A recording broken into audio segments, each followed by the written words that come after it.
Last लेक्चरला आपण single phase induction मोटरचे जे टाइप्स आहे according to the construction of windings आपण बघितलं की सिंगल फेज इंडक्शन मोटर ही सेल्फ स्टार्ट नाहीये. सो ती मोटर सेल्फ स्टार्ट करण्यासाठी आपल्याला 2 वाइंडिंगची गरज भासते. तर त्या सिंगल फेज इंडक्शन मोटरमध्ये आपण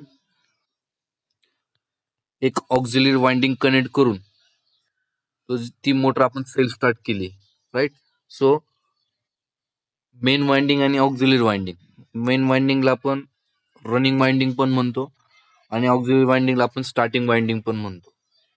ऑक्झिलरी वाइंडिंग का म्हणतो किंवा स्टार्टिंग वाइंडिंग का म्हणतो, तर ती वाइंडिंग फक्त at the time of starting जोपर्यंत मोटर 75% रेटेड स्पीडला, ऍक्च्युअल स्पीडला रोटेट होत नाही तोपर्यंत ती ऑक्झिलरी वाइंडिंग किंवा आपण जिला स्टार्टिंग वाइंडिंग म्हणतो ती सर्किटमध्ये प्रेझेंट राहते. आणि त्यानंतर आफ्टर दॅट तुमची जी ऑक्झिलरी वाइंडिंग आहे किंवा जी रनिंग वाइंडिंग आहे ती सर्किटपासून कट ऑफ होते. मग जी ऑक्झिलरी वाइंडिंग ती सर्किटमध्ये प्रेझेंट असल्यानंतर काय काय बेनिफिट्स होतो, जो काही स्टार्टिंग टॉर्क आहे तो स्टार्टिंग टॉर्क आपल्याला जास्त भेटतो at the time of starting. आणि after that auxiliary winding cut off झाल्यानंतर तुमचा जो स्टार्टिंग टॉर्क आहे तो सडनली डिक्रीज होतो ज्यावेळेस मोटर तुमच्या नॉर्मल स्पीडला रन होते.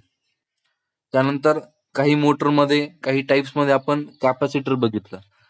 तर कॅपॅसिटरचं फंक्शन तुम्हाला लास्ट लेक्चर सांगितलं की पॉवर फॅक्टर इम्प्रुव्हमेंटसाठी आपण कॅपॅसिटर ही त्या मोटर त्या ऑक्झिलरी वाइंडिंगच्या सिरीजमध्ये कनेक्ट करतो असतो. तुम्ही जर आपले होम अप्लायन्सेस मधला जर फॅन जर बघितला, सिलिंग फॅन, त्यामध्ये कॅपॅसिटर हा कनेक्ट केलेला असतो. मग at the time of starting आणि at the time of running, starting आणि रनिंग कंडिशनला, दोन्ही कंडिशनला टॉर्क हा मेंटेन राहील आणि जो काही पॉवर फॅक्टर आहे तो सुद्धा बोथ कंडिशनला, स्टार्टिंगला पण आणि रनिंगला पण मेंटेन राहील. तर ते फंक्शन आहे कॅपॅसिटर ऍड केलंच. ठीक आहे. तर आपण टाईप बघितले होते सिंगल फेज इंडक्शन मोटरचे. त्यामध्ये आपण फर्स्ट टाईप बघितला होता split phase induction motor, capacitor start motor, capacitor start capacitor run motor, आणि लास्ट आपण मोटर बघितली ती होती permanent split phase capacitor motor. ठीक आहे. तर ज्यावेळेस आपण स्प्लिट फेज कॅपॅसिटर मोटर बघतो तर त्यामध्ये आपल्याला रोटर दिसतंय. ठीक आहे. त्यानंतर मेन वाइंडिंग आहे आणि ऑक्झिलरी वाइंडिंग आहे आणि त्या ऑक्झिलरी वाइंडिंगच्याच सिरीजमध्ये आपल्याला एक सेंट्रिफ्युगल स्विच दिसतो आहे. त्याच्या अक्रॉसमध्ये आपण सप्लाय कनेक्ट केलेला आहे दोन्ही वाइंडिंगच्या.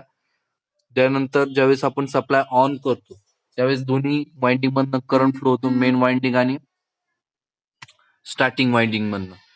करंट फ्लो झाल्यानंतर त्याचा जो रिझल्टंट आहे त्या रिझल्टंटने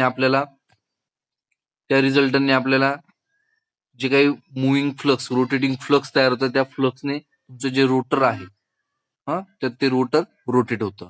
ठीक आहे. आणि ज्यावेळेस मोटर 75% रेटेड स्पीडला, नॉर्मल स्पीडला किंवा ऍक्च्युअल स्पीडला ज्यावेळेस रन होईल त्यानंतर तुमचं जे काही ऑक्झिलरी वाइंडिंग आहे किंवा सेंट्रिफ्युगल स्विच आहे ते इनिशियल कंडिशनला क्लोज असतं आणि ते स्विच ऑटोमॅटिकली ओपन होतं आणि ऑक्झिलरी वाइंडिंग ही सर्किटपासून कट होते. ठीक आहे. मग रनिंग मध्ये फक्त तुमची मेन वाइंडिंग प्रेझेंट असते. ठीक आहे. त्यामुळे आपण ज्यावेळेस स्पीड टॉर्क कॅरेक्टरिस्टिक्स ज्यावेळेस आपण बघतो त्यावेळेस तुमचा जो स्टार्टिंग टॉर्क आहे तो नियर अबाउट 150 पर्यंत दिसतोय तुम्हाला. बोथ वाइंडिंग ज्यावेळेस प्रेझेंट मध्ये असतात त्यावेळेस तुमचा स्टार्टिंग टॉर्क हा बेटर दिसतोय. आणि त्यानंतर खाली डॉटेड लाईनने जी लाईन दाखवली आहे तर ती सेंट्रिफ्युगल स्विच ऑपरेट झाल्यानंतर तुमची ऑक्झिलरी वाइंडिंग कट झाल्यानंतरचा स्टार्टिंग टॉर्क तुमच्या स्क्रीनवरती दिसतोय, तो सडनली डाऊन होतोय. ठीक आहे. सो रनिंग कंडिशनला तो टॉर्क आहे तो कमी असतो आणि स्टार्टिंगला हा टॉर्क जास्त असतो due to presence of auxiliary winding.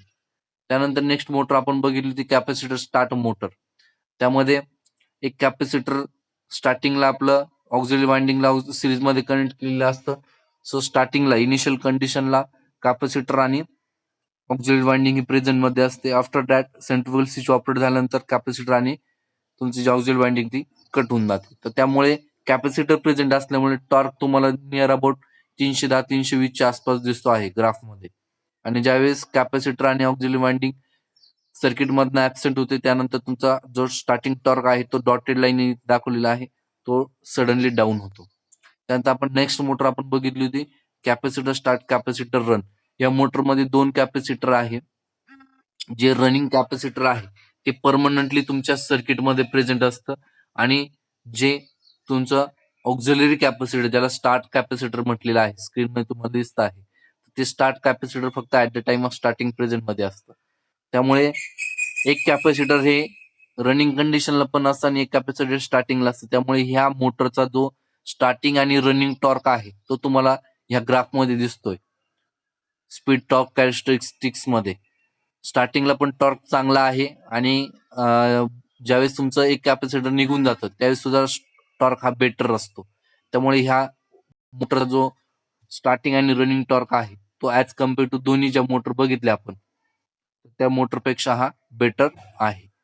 त्यानंतर आपण लास्ट मोटर बघितली ती परमनंट स्प्लिट कॅपॅसिटर मोटर. यामध्ये सेंट्रिफ्युगल स्विच ऍबसेंट दिसतोय तुम्हाला. डायग्राम जर तुम्ही व्यवस्थित ऑब्झर्व जर केली त्यामध्ये तुम्हाला सेंट्रिफ्युगल स्विच कुठेही दिसत नाही. त्यामुळे या मोटरमध्ये मेन वाइंडिंग आणि ऑक्झिल वाइंडिंग दोन्ही वाइंडिंग ह्या आणि कॅपॅसिटर दोन्ही वाइंडिंग ह्या स्टार्टिंगला पण आणि रनिंगला पण दोन्ही कंडिशन मध्ये सर्किटमध्ये प्रेझेंट असतात. त्यामुळे ह्या मोटरचा टॉर्क हा बेटर आहे. ठीक आहे. तर त्यानंतर आपण आता नेक्स्ट मोटर बघतो आहे ती आहे तुमची शेडेड पोल इंडक्शन मोटर. आता ह्या शेडेड पोल इंडक्शन मोटर मध्ये काय चेंजेस केले ते तुम्हाला समजतील. ठीक आहे. डायग्राम मध्ये तुम्हाला दिसत आहे. यामध्ये जो तुमची स्टेटर आहे, तुमचं ज्या स्टेटर आहे त्या स्टेटरचे 2 पार्ट केलेले आहे. एक शेडेड रिजन आणि एक नॉन शेडेड रिजन. तुमच्या स्क्रीनवरती जो शेडेड रिजन नावाचा जो डिनोट दिसतो आहे तो तुमचा हा पार्ट जो आहे त्यावरती कॉपरची एक रिंग वाउंड केलेली आहे आणि उरलेली जी मेन वाइंडिंग आहे ती पूर्ण त्या एका पोलवरती वाउंड केलेली आहे. त्या पोलचे 2 डिव्हिजन केलेले. तुम्ही जर व्यवस्थित ऑब्झर्व जर केलं तर त्या पोलचे 2 डिव्हायडेशन केलेले आहे. एका हाफ पार्ट मध्ये, एका स्मॉल पार्ट मध्ये जो डार्क ब्लॅक लाईनने तुम्हाला जी रिंग दिसते तिला आपण शेडेड रिजन म्हणतोय आणि पूर्ण जो रिजन आहे ज्यावरती मेन वाइंडिंग वाउंड केली तो अनशेडेड रिजन आहे. शेडेड आणि अनशेडेड पोलचे 2 डिव्हिडेशन केलेले लक्षात घ्या. 2 पोल दिसत आहे तुम्हाला, एक अप्पर साईडला आणि एक लोअर साईडला, रोटरच्या आउटर साईडला अप्परला आणि लोअरला 2. काही प्रॉब्लेम आहे?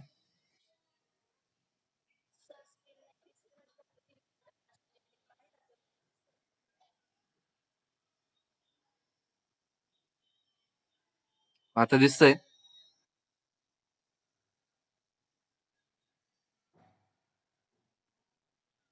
स्क्रीन दिसतंय का आता?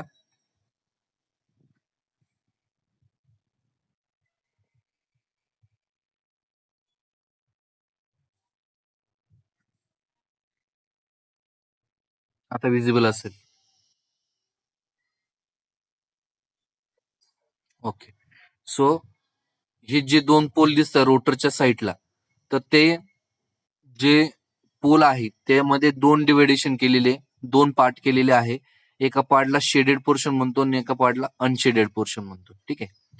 त्यानंतर स्क्युलर केज रोटर आहे, त्याच्या आउटर फेरीला योक दिसत आहे. योक म्हणजे ही सर्वात बाहेरची लेअर असते मोटरच्या सर्वात बाहेरची लेअर असते जी फक्त प्रोटेक्शनसाठी यूज केलेली आहे. ज्यामध्ये आतले जे पार्ट आहे, रोटर असेल, आर्मेचर असेल, त्याला प्रोटेक्शनसाठी ही लेअर असते. त्यानंतर स्टेटर लॅमिनेशन दिसत आहे तुम्हाला. ठीक आहे. when the auxiliary winding of single phase induction motor is in the form of copper ring. जो शेडेड पोर्शन आहे त्यावरती काय वाउंड केलेली आहे? Copper ring. It is called as the shaded pole motor. लक्षात घ्या. When auxiliary winding of single phase induction motor is in the form of copper ring. जी auxiliary winding आहे तीच आपण कॉपर रिंग मध्ये कन्वर्ट केलेली आहे. त्यामुळे ह्या मोटरला आपण काय म्हटलेलं आहे? Shaded pole motor. ठीक आहे. कारण की यामध्ये 2 पार्ट केलेले, तुम्हाला मगाशी सांगितलं. पोलचे 2 पार्ट आहे, एक शेडेड आहे आणि एक अनशेडेड आहे. त्यामुळे त्या मोटरला नाव दिलं आपण shaded pole motor. The pole is physically divided into 2 section. ठीक आहे. हे बघा, 2 सेक्शन मध्ये पोल तुमचे डिवाइड केलेले आहे. A heavy short circuit copper ring called as a shading coil.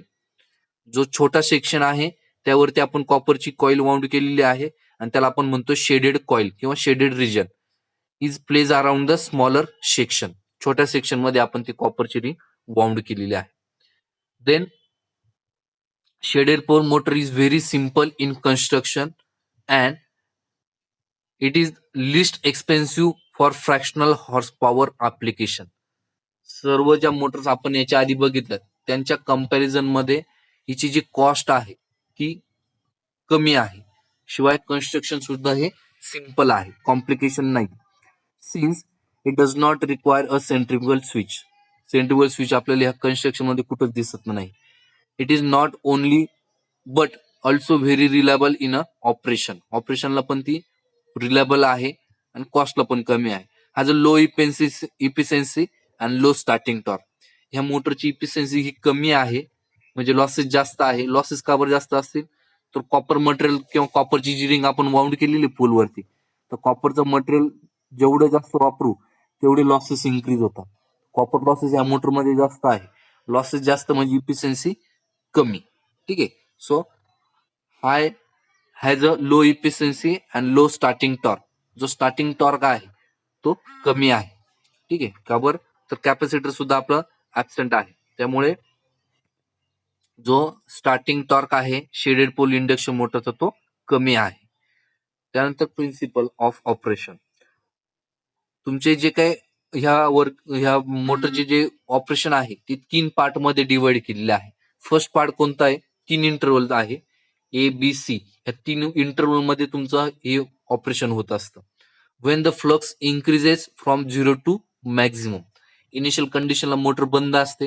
ज्यावेळेस आपण स्विच ऑन करतो, स्विच ऑन केल्यानंतर शेडेड पोर्शन आणि अनशेडेड पोर्शन मधनं करंट फ्लो होतो. करंट फ्लो झाल्यानंतर फ्लक्स तयार होता. मग ते फ्लक्स पहिल्यांदा 0 असतात. का बरं तर मोटर बंद असते, सप्लाय बंद असतो. ज्यावेळेस सप्लाय ऑन करतो तर फ्लक्स 0 पासून कुठेपर्यंत जाता? मॅक्झिममला. ठीक आहे. 0 to maximum. When the flux is almost maximum. 0 पासून फ्लक्स कुठे गेले आता? मॅक्झिममला गेले. देन थर्ड कंडिशन कोणती? When the flux is decreasing from maximum to 0. ठीक आहे. तर ते मॅक्झिमम फ्लक्स परत कुठे येतात? 0ला येतात. म्हणजे हे सायकल कंटिन्युअस होत आहे बघा. 0 टू मॅक्झिमम, मॅक्झिमम रीच झालं का परत मॅक्झिमम पासून 0ला, परत 0 टू मॅक्झिमम. अशा पद्धतीने जे रोटेशन होतंय फ्लक्सचं, त्याच रोटेशनने तुमची मोटर काय होते? त्याचं रोटर काय होतंय? मूव्ह होतंय. ठीक आहे. पुढे बघू. Any changes in the flux in which pole of the motor is responsible for an induced EMF in the shading coil in accordance with the Faraday's law of induction. ठीक आहे. ते फ्लक्स कसे flow होत आहे म्हणजे unshaded portion to shaded portion. Shaded unshaded पासून शेडेडला जाता, परत अनशेडेडला येतात. ठीक आहे. Since the shading coil forms a close loop having a very small resistance, a large current is induce in the shading coil. The direction of the current in such a way that it always creates a magnetic field that opposes the change in the flux in the shaded region of the pole. ठीक आहे. जे flux तयार होता ते maximum कुठे असतात? Shaded पोर्शनला. Unshaded पोलला फ्लक्स कमी असतं. So rotation unshaded to shaded असतं. With the understanding now analyse the effect of shading coil during the time interval mention above. ठीक आहे. आता हा पहिला इंटरवल. पहिला इंटरवल कोणता? सप्लाय ऑन केला, दोन्ही वाइंडिंग मधनं करंट फ्लो झाला. करंट फ्लो झाल्यानंतर तुमचे फ्लक्स पहिल्यांदा 0 होते, ते 0 पासून कुठं जात आहे आता? मॅक्झिममला. 0 टू मॅक्झिममला फ्लक्स जात आहे. तर तो तुमचा इंटरवल फर्स्ट, पहिला interval. During this time interval the flux in the pole is increase, so it current induce in the shading coil. ठीक आहे. फ्लक्स इन्क्रीज होत आहे, त्यामुळे करंट इंड्यूस होतं. The shading coil produce the flux oppose the increasing the flux linking with the coil. As the result most of the flux flows through the unshaded part of the pole. ठीक आहे. The magnetic axis of the flux the centre of the unshaded section of the pole. ठीक आहे. तर तुमचे जे flux आहे ते 0 पासून मॅक्झिममला गेलेले. हा तुमचा पहिला इंटरवल. आता दुसरा इंटरवल कोणता आहे? फ्लक्स आता तुमचे मॅक्झिममला पोहोचलेले आहे, तर तुमचा interval B. During this time interval the magnetic flux in the pole is near its maximum value. आता ते जे फ्लक्स आहे ते मॅक्झिमम व्हॅल्यूला आहे. Therefore the rate of change of flux is almost 0. Hence induce EMF and current in shading coil is 0. The shift magnetic axis has a same effect as the physical motion of the rotor. ठीक आहे, ज्या पद्धतीने flux वाढता आहे, मॅक्झिमला जात आहे, maximum पासून परत झिरोला येत आहे, त्याच डायरेक्शनने तुमचं रोटर सुद्धा काय होत आहे, मूव्ह होत आहे. आता हा तिसरा इंटरव्हल आहे. ह्या इंटरव्हल मध्ये काय होतंय, फ्लक्स मॅक्झिमम पासून 0 पर्यंत येत आहे. ठीक आहे, परत इंटरव्हल मी सांगतोय. फर्स्ट इंटरव्हलला आपण सप्लाय ऑन केल्यानंतर फ्लक्स तुमची 0 पासून मॅक्झिममला जात आहे. दुसऱ्या इंटरव्हलला फ्लक्स तुमचे मॅक्झिममला रीच झालेले आहे आणि तिसऱ्या इंटरव्हलला तुमचे फ्लक्स मॅक्झिमम टू आता 0ला येत आहे. During this interval the magnetic flux produce by the main winding being to decreases. ठीक आहे, आता ते फ्लक्स हळूहळू डिक्रीज व्हायला लागलाय. The current induce in the coil reverse its direction in order to oppose the decreasing the flux. ठीक आहे, आता ह्या डायग्राम मध्ये तुम्हाला क्लिअर होईल बघा. फ्लक्स आणि विथ रिस्पेक्ट टू टाइम तिन्ही इंटरव्हलच्या डायग्राम दिलेले आहे, ए बी सी. ठीक आहे, ए इंटरव्हल, बी इंटरव्हल आणि सी इंटरव्हल. आणि आता वरती 3 पोल दिसत आहे तुम्हाला. ठीक आहे, तर त्या 3 पोलचे जो प्रत्येक पोल आहे त्या प्रत्येक पोलचे 2 पार्ट केलेले बघा. 2 पार्ट दिसतात, मध्ये खास जी दिसते ना, तर त्या स्लॅश मध्ये पासून इकडचा जो मोठा पोर्शन आहे तो अनशेडेड पोर्शन आहे, छोटा पोर्शन दिसतोय तो शेडेड पोर्शन आहे. सेम दोन्ही पोलसाठी उरलेला. आणि त्या छोट्या पोर्शन मध्ये तुम्हाला एक कॉईल दिसते, ती कॉपरची कॉईल आहे आणि तिला आपण शेडेड पोर्शन म्हणतोय. जो मोठा पार्ट दिसतोय तो अनशेडेड आहे, जो छोटा पार्ट दिसतोय तो काय तुमचा शेडेड आहे. आणि जे ॲरो दिसत आहे, ठीक आहे, हॉरिझॉन्टल जे ॲरो दिसत आहे ते काय तुमचे फ्लक्स आहे. ठीक आहे, आता ए इंटरव्हलला फ्लक्स तुमच्या कोणत्या पोर्शनला आहे बघा, अनशेडेड पोर्शनला आहे. बी पोर्शनला फ्लक्स तुमचे शेडेड पोर्शन कडे जाताना दिसत आहे. आणि सी जो इंटरव्हल आहे तर तुमचा जो एक फ्लक्स आहे किंवा जे उरलेले फ्लक्स आहे ते कुठे गेले, डायरेक्टली शेडेड मध्ये दिसत आहे. बघा, पहिल्यांदा अनशेडेड मध्ये, शेडेड पोर्शन मध्ये एकच ॲरो दिसतोय. ठीक आहे, त्यानंतर बी इंटरव्हल मध्ये शेडेड पोर्शन मध्ये 2 ॲरो दिसत आहे आणि सी इंटरव्हल मध्ये शेडेड पोर्शन मध्ये किती ॲरो दिसत आहे, 3 ॲरो दिसत आहे. व्यवस्थित ऑब्झर्व करा. ठीक आहे, सो तुमचे जे फ्लक्स आहे, स्क्रीन विजिबल आहे ना,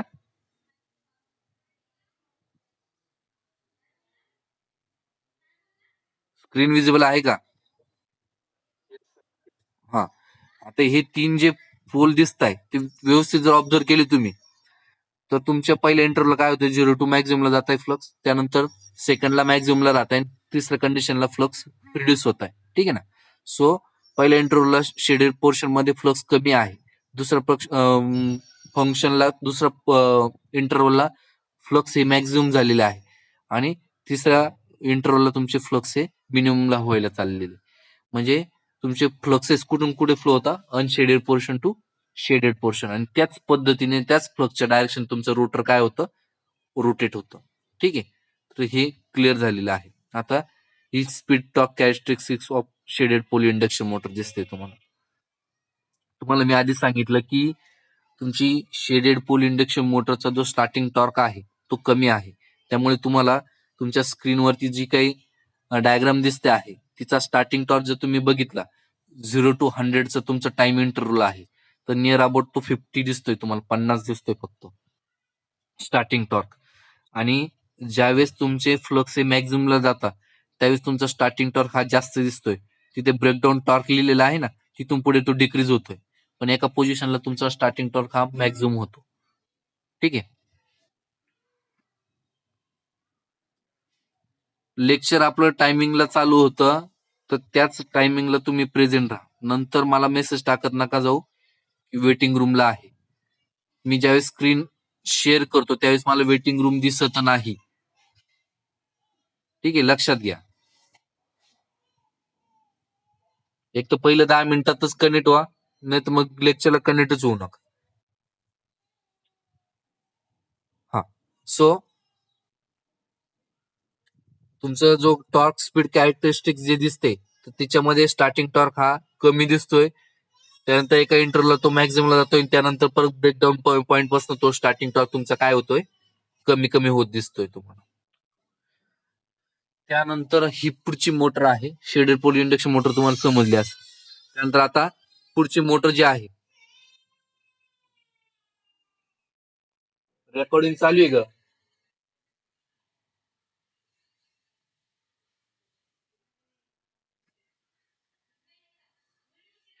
त्यानंतर पुढची मोटर दिसतोय तुम्हाला युनिव्हर्सल मोटर. आता ह्या नावातच तुम्हाला युनिव्हर्सल युनिव्हर्सल म्हणजे काय?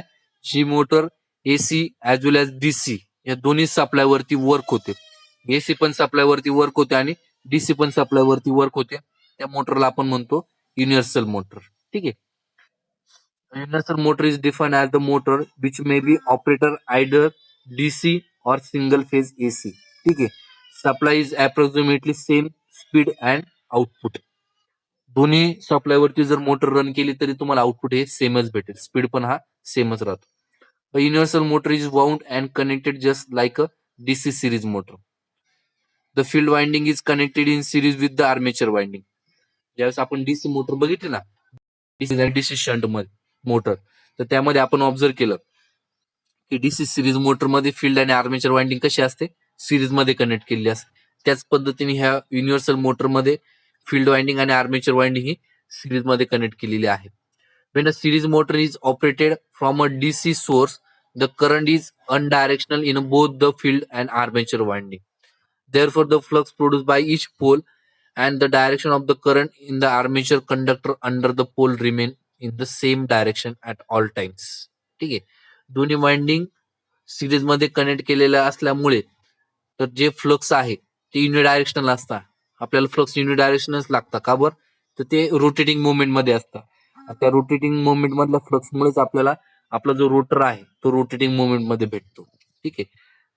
Hence the torque develop by the motor is constant. Then हे बघा तुम्हाला ह्या डायग्राम मध्ये क्लिअर होतंय आता. आउटर पेरिफेरी आहे तुमची, योक आहे, मध्ये तुम्हाला जे सर्क्युलर दिसत आहे ते तुमचं रोटर आहे आणि त्या रोटरच्या आउटर पेरिफेरीला जे दोन पोल दिसत आहेत, दोन पोल आहे, तर ते तुमचे स्टेटर पोल आहे आणि त्या स्टेटर पोल वरती वाइंडिंग वाउंड केलेली आहे. ठीक आहे. आर्मेचर वाइंडिंग तुमच्या रोटर मध्ये आहे आणि ज्या स्टेटर वरती तुमचे जी वाइंडिंग वाउंड केली त्याला आपण फील्ड वाइंडिंग म्हणतो. ठीक आहे. ती फील्ड वाइंडिंगला आपण सप्लाय दिलेला आहे पॉझिटिव्ह आणि निगेटिव्ह. ज्यावेळेस सप्लाय देतो तर त्यावेळेस ते जे वाइंडिंग आहे त्यामधनं करंट फ्लो होतो. करंट फ्लो झाल्यानंतर त्या पोलमध्ये, त्या स्टेटर पोलमध्ये तुमचे फ्लक्स तयार होतात आणि ते जे काही फ्लक्स असतात ते रोटेटिंग मुवमेंट मध्ये असतात आणि ते फ्लक्स काय करतात, आर्मेचर वाइंडिंग मध्ये पण करंट फ्लो करतात आणि त्यामध्ये फ्लक्स तयार करतात. ते रोटेटिंग फ्लक्स काय करतात, त्या रोटरला किंवा त्या आर्मेचरला काय करतात, रोटेट करतात. Current and flux direction in universal motor during positive and the negative half cycle. ठीक आहे. तुम्ही जर आपल्या घरातलं मिक्सर जर बघितलं तर मिक्सर हे जर तुम्ही त्या तुझं काही स्विच असतो ते स्विच आपण अँटी क्लॉकवाईजही फिरवलं तरी तुमची मोटर रन होते आणि तुम्ही क्लॉकवाईजही फिरवलं तरी तुमची मोटर रन होते. त्यामुळे आपण टर्मिनल चेंज जरी केले तरी तुमचे जे काही मोटर जे काही रोटर आहे ते रोटेटच होतं. ठीक आहे. During the positive half cycle the flux produce by the field winding is from right to left. ठीक आहे. The direction of the current in the armature conductor the motor develop a torque in a counterclockwise direction. During a negative half cycle, the applied voltage has a reverse polarity. The current has a reverse its direction. As a result, the flux produced by the pole is now directed from the left to right. म्हणजे ही clockwise direction. The reversal in the current, the armature conductor is also by the reverse in the direction of the flux of the motor. ठीक आहे. तर ते हे बघा ह्या diagram मध्ये तुम्हाला ह्या वेव्ह फॉर्म मध्ये क्लिअर होईल. अशा पद्धतीने तुमचे जे काही फ्लक्स आहे ते रोटेट होत आहे with respect to time. The instantaneous torque developed by the motor is proportional to the square of the armature current. In other words, the average value of the torque developed is proportional to the root mean square or RMS value of the current. ठीक है. It is obvious from the waveform above the torque developed by the universal motor varies with the frequency of the source. Such a pulsation in the torque cause vibration and make motor is noisy. ठीक आहे. अशा पद्धतीने बघा connection diagram तुमच्या स्क्रीनवरती दिसते. Armature winding आणि field winding दोन्ही series मध्ये कनेक्ट केलेले आहे. तुम्ही ह्या मोटरला कोणताही सप्लाय दिला डीसी किंवा एसी तरी तुमचा जो स्पीड टॉर्क कॅरेक्टरिस्टिक्स तुमच्या स्क्रीनवरती दिसते बघा. जी डॉटेड लाईन दिलेली आहे ती तुमची डीसी सप्लाय वरती वर्क होते आणि जी डार्क लाईन आहे ती तुमची एसी सप्लाय वरती मोटर वर्क होते. त्याच्या स्पीड वरती जास्त काही इम्पॅक्ट होत नाहीये. तर तुमची हे फक्त या मोटरचा टॉर्क हा कमी असतो स्टार्टिंगला ऍज वेल एज रनिंगला. ठीक आहे, ही डायग्राम व्यवस्थित लक्षात राहू द्या. ही डायग्राम सेम तुमच्या डीसी सिरीज मोटर सारखीच डायग्राम आहे. दोन्ही डायग्राम हे सिरीज मोटर सारख्याच आहे. त्यानंतर ड्रॉबॅक काय काय आहे युनिव्हर्सल मोटरचे. A universal motor is need when it is required to operate with a complete satisfaction on a DC and AC supply. ठीक आहे. A universal motor is needed when it is required to operate with complete satisfaction on DC and AC supply. The universal motor satisfies the requirement when we need a motor operate on a AC supply at a speed in excess 3600 rpm.